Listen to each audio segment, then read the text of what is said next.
Eso. ¿Cómo? ¿Otra vez? Solo yo. Eso te hace. I'm sexy and I know it.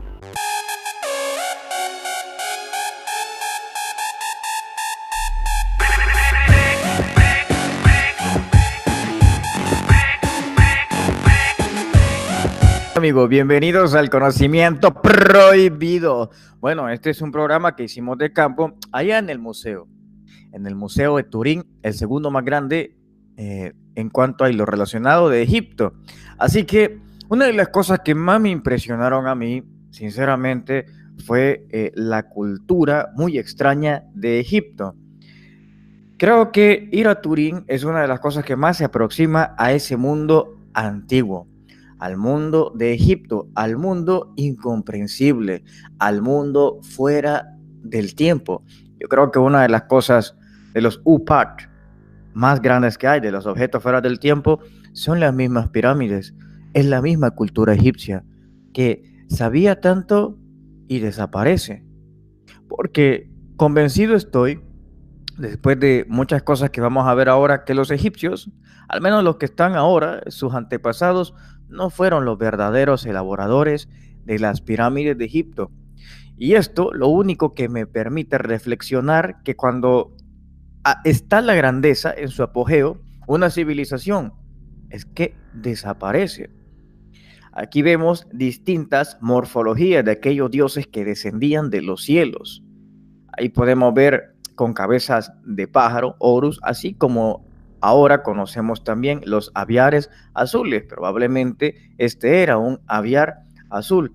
Así como también vemos distintas figuras a las cuales hacían atribuciones divinas.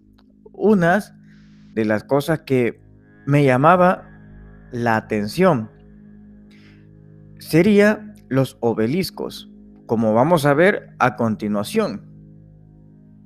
Aquí vemos los obeliscos que son antiquísimos y uno de los primeros que se conoce es el de Pepi I, que se levantó hace 4500 años en Heliópolis, en la ciudad del sol.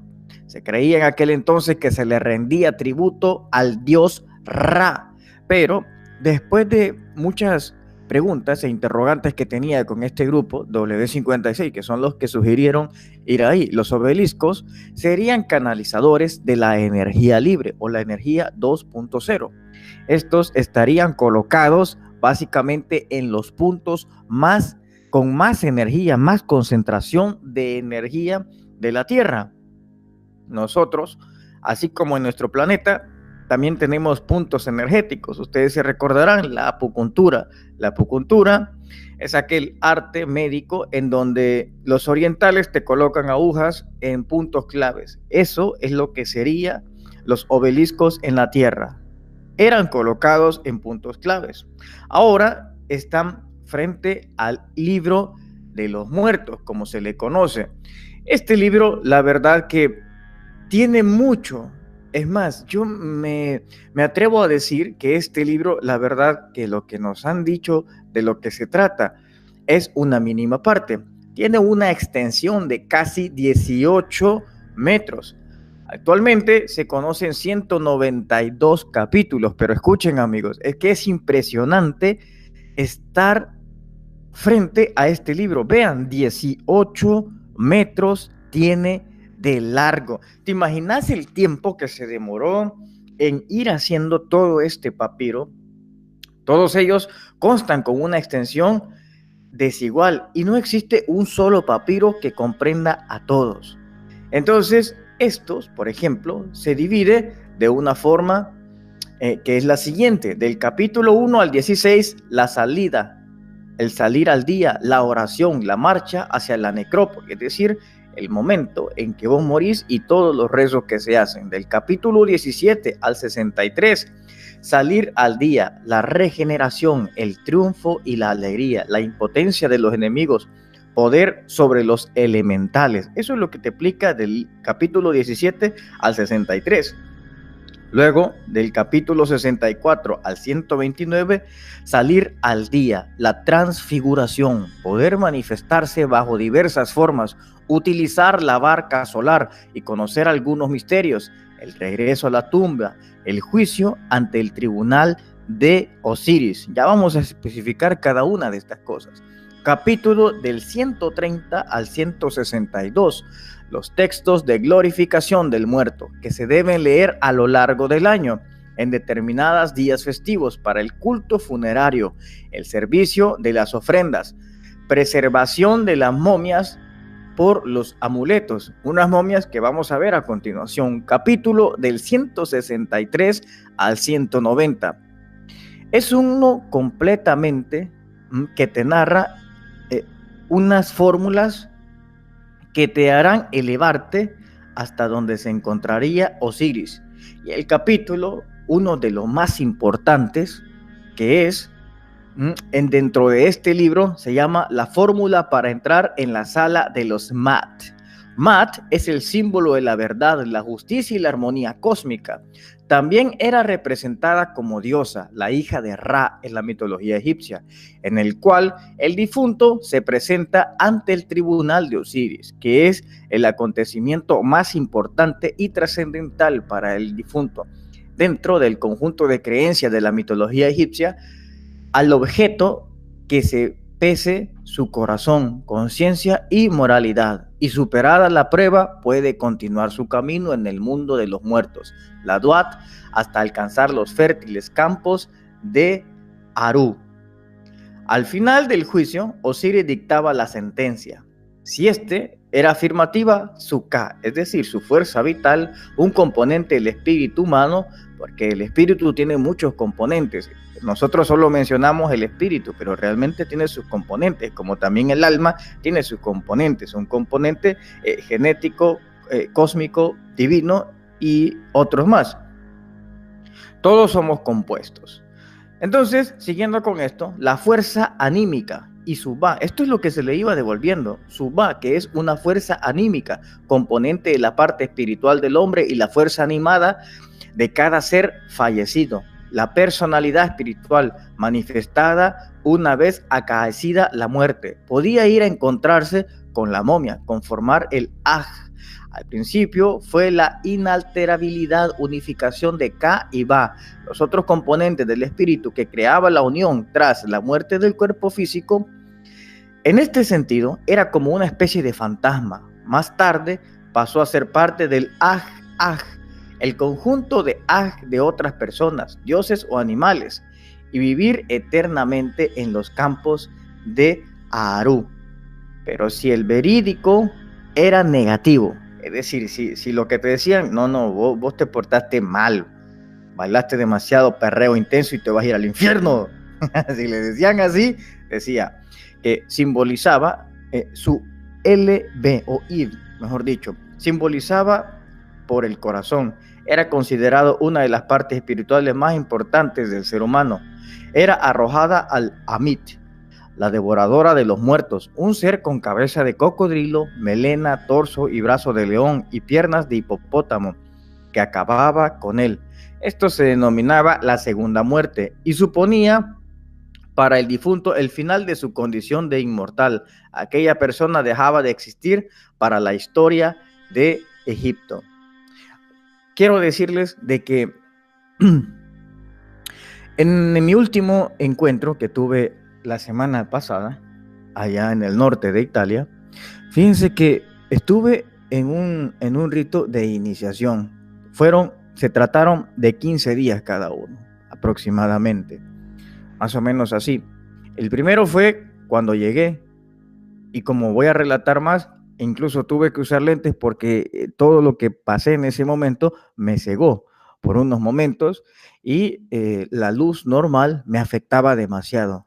A mi regreso, la semana pasada que he vuelto a encontrarme, me di cuenta que la ceremonia de iniciación siempre, pero es que siempre tiene el ser humano que pasar por ello. En muchas ocasiones podemos esperar mucho tiempo. La ceremonia de iniciación eran para poder pasar a través de estos portales también, entre otras cosas. Esto que ustedes están viendo en este momento son unos portales de los cuales a egipcios, solo con el conocimiento iniciático de las escuelas del misterio, podían pasar. Ellos le llamaban las puertas falsas, así es como le llamaban. Es muy curioso ese nombre que le daban, porque ellos no entendían que esas puertas te llevaban a otros mundos. Ahí era donde ellos pasaban a otras galaxias, a otros mundos. Entonces, solo sacerdotes y algunos faraones que tenían el conocimiento y habían pasado por este juicio y por esta muerte que les acabo de narrar, podían pasar a otros planos y a otras dimensiones. En Latinoamérica, en Perú y en Bolivia hemos escuchado hablar de estas puertas dimensionales en donde relatan muchas historias. Por ejemplo, en la colonización, que hubo un sacerdote que atravesó esta puerta estelar allá en Perú. Entonces, si empezamos a usar la analogía que hace 4.500 años, donde más o menos se dice, los arqueólogos, que fue ahí donde se fundó el Egipto, pero realmente las pirámides vienen siendo mucho más antiguas, aproximadamente hace 12.000 años, cuando era un vergel, porque pasó un cambio climático repentino y Egipto dejó de ser un vergel y se volvió el desierto. Y lo que conoceríamos con la Atlántida, donde estaba el jardín del Edén, se volvió hielo. Aquí estamos viendo en este momento las momias, cómo es que eran realizadas, y por lo general vemos esta que está en posición fetal. Las tumbas eran así, circulares, en forma de huevo. En forma de huevo, como muchas culturas dicen que inició la creación de la humanidad, como lo menciona la mitología nórdica. Este era un egipcio de aproximadamente 4.000 años que se encontró en su tumba estos objetos que podemos ver a continuación. Ahora vamos a ver parte de las herramientas con las cuales fueron creadas las pirámides de Egipto. Bueno, ahí ustedes pueden ver con estas piedritas y estos objetos sencillos fue que se realizó, según ellos, las pirámides de Egipto. Luego, en el mismo museo de Turín hay una cosa que me llama mucho la atención también. Las diferentes tumbas y que habían portales. Ahí podemos ir leyendo cómo es que se asociaba a que esos portales eran utilizados cuando morías. Lo que no se ha entendido bien, porque la ciencia no comprende estas cosas, que hay 3 clases de muerte en apariencia. La primera era la muerte del humano normal. Cuando vos dejás de ser un humano normal, como las masas que andan por ahí, y entonces morís en la Matrix, si le podemos llamar así, renaces una vez más. Esa es la iniciación, inicias ya el nuevo camino. Esa es la primera. Y la posterior sería la muerte, si mal llamada muerte física. Pero era muy importante esa muerte iniciática, porque esa es la que te permitía acceder y desbloquearte esos cadenas a las cuales muchos estamos sujetos por medio de la educación que nos brinda la sociedad. Entonces, en esos ritos de iniciación, en esa muerte, si podemos llamarla espiritual, y renacer, cuando renacías ya estabas desbloqueado, y eso te permitía poder tener acceso al conocimiento prohibido, al conocimiento que no era para todos, solo para los que estaban en la iniciación, como en el caso de Moisés, el gran patriarca hebreo, que a mi juicio es el más grande de todos, con todo lo que él mostró y la preparación incluso que él tenía. Así que, bueno, estos son parte de los portales que están. Habían portales de sitio, portales galácticos, portales del tiempo, portales dimensionales, pero estos solo podían pasar siempre y cuando eras un iniciado de conciencia y de espíritu. A través de estos portales es que podían pasar a otros mundos, de donde los egipcios creían que eran dioses en exilio. Así que, amigos, hay muchas cosas que podemos hablar del Museo de Turín. A mí me pareció interesante mostrarles a ustedes todo este tipo de aspectos y sobre todo cuando tenés esa conciencia, saben que yo coloqué mi cabeza sobre esto y podés sentir una conexión galáctica bastante impresionante con estos portales. Portales que la gente los veía de una forma distinta a como yo los veía. Bueno, amigos, este es el primer programa que vamos a hacer de ello. El segundo, estén pendientes porque lo hice donde se encontraría la sábana santa del amigo Jesús, la sábana de Turín. Se les quiere y de gratis. No se pierdan los próximos programas y sobre todo el de iniciación extraterrestre.